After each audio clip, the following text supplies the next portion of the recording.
अस्सलाम वालेकुम। मेरा नाम एजाज मैदी, मेरा बड़ा भाई चौधरी अफजाल मैदी आल मकीम यूके रिटायर्ड पुलिस ऑफिसर। मेरा दूसरा भाई चौधरी इम्तियाज मैदी फौजी ऑफिसर आल मकीम यूके। मेरा भतीजा नाज़म अली डिस्ट्रिक्ट मैजिस्ट्रेट आल मकीम यूके। ਅਸੀਂ ਓਵਰਸੀਜ਼ ਪਾਕਿਸਤਾਨੀ ਹਾਂ। ਸਾਡੇ ਤਲਕਾਤ ਜੇਲਮ ਪੰਜਾਬ। 1966 ਸਾਡੇ ਵਾਲਿਦ ਸਾਹਿਬ ਨੇ ਜ਼ਮੀਨ ਖਰੀਦੀ ਸੀ ਚੱਕ ਫਤਿਹ ਸ਼ਾਹ ਜ਼ਿਲ੍ਹਾ ਮੰਡੀ ਬਾਵਦੀਨ। 50 ਸਾਲ ਤੋਂ ਉੱਪਰ ਅਸੀਂ ਜ਼ਮੀਨ ਠੇਕੇ ਤੇ ਦੇ ਰਹੇ ਹਾਂ। ਸਾਡੇ ਕਾਗਜ਼ਾਤ ਇੰਤਕਾਲ ਫਰਜ਼ ਕੰਪਿਊਟਰ ਰਿਕਾਰਡ ਸਭ ਕੁਝ ਕਲੀਅਰ ਹੈ। ਇਫਤਿਖਾਰ ਵਰੈਜ ਫਿਆਜ਼ ਵਰੈਜ ਇਹਨਾਂ ਨੇ ਸਾਨੂੰ 5 ਸਾਲ ਹੋ ਗਏ ਬੜੇ ਸਾਨੂੰ ਤੰਗ ਕਰ ਰਹੇ ਨੇ। ਕਦੇ ਆਦੇ ਜ਼ਮੀਨ ਠੇਕੇ ਤੇ ਚਾਹ ਦਿਓ, ਕਦੇ ਜ਼ਬਰਦਸਤੀ ਨਾਲ ਦਾਦੇ ਨੇ ਅਸੀਂ ਲੈਣ ਲਏ ਹਾਂ, ਕਦੇ ਆਦੇ ਸਟਾਂਪ ਤੇ ਚਾਹ ਦਿਓ।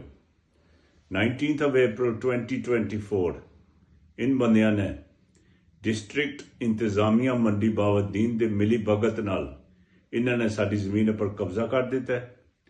ਸਾਡੀ 25 ਲੱਖ ਦੀ ਕਣਕ ਇਹਨਾਂ ਨੇ ਆਪਣੇ ਹਵਾਲੇ ਕਰ ਦਿੱਤੀ ਹੈ। ਉਹ ਦੂਸਰੇ ਦਿਨ ਸਾਡੇ ਮੁਲਾਜ਼ਮ ਔਰ ਉਹਨਾਂ ਦੀਆਂ ਫੈਮਲੀਆਂ ਧਮਕੀਆਂ ਨਾਲ ਅਸਲੇ ਨਾਲ ਉਹਨਾਂ ਨੂੰ ਉੱਥੇ ਨਸਾਇਆ ਗਿਆ। ਸਾਡੀ ਗੈਰ ਮੌਜੂਦਗੀ ਵਿੱਚ ਇਹ ਸਭ ਕੁਝ ਹੋਇਆ ਹੈ ਤੇ ਸਾਡੀ ਰਿਕੁਐਸਟ ਹੈ ਡੀਸੀ ਮੰਡੀ ਬਾਵਦੀਨ, DPO और AC ਸਾਡੀ ਜਲਦ ਨਾਲ ਜਲਦ ਇਹ ਰਿਕੁਐਸਟ ਸੁਣੀ ਜਾਏ ਔਰ ਇਹ ਫੈਸਲਾ ਜੋ ਉਹਨਾਂ ਨੇ ਕੀਤਾ ਇਹ ਸਾਡੇ ਹੱਕ ਵਿੱਚ ਹੋ ਜਾਏ ਵਾਪਸ ਤੇ ਸਾਡੀ ਕਬਜ਼ਾ ਸਾਨੂੰ ਵਾਪਸ ਲੈ ਕੇ ਦੇਣ। ਇਹ ਪੂਰੇ ਗਵਰਨਮੈਂਟ ਪਾਕਿਸਤਾਨ ਨੂੰ ਵੀ ਰਿਕੁਐਸਟ ਕਰ ਰਹੇ ਹਾਂ। ਅਸੀਂ ਬਿਲਕੁਲ ਪਾਕਿਸਤਾਨ ਆਉਣ ਨੂੰ ਤਿਆਰ ਹਾਂ, ਆ ਵੀ ਰਹੇ ਹਾਂ। ਇਸਲਾਮਾਬਾਦ ਪ੍ਰੈਸ ਕਲੱਬ ਨਾਲ ਵੀ ਸਾਡਾ ਰਾਬਤਾ ਹੋ ਗਿਆ ਤਾਂ ਉੱਧਰ ਵੀ ਅਸੀਂ यही प्रेस कॉन्फ्रेंस करेंगे।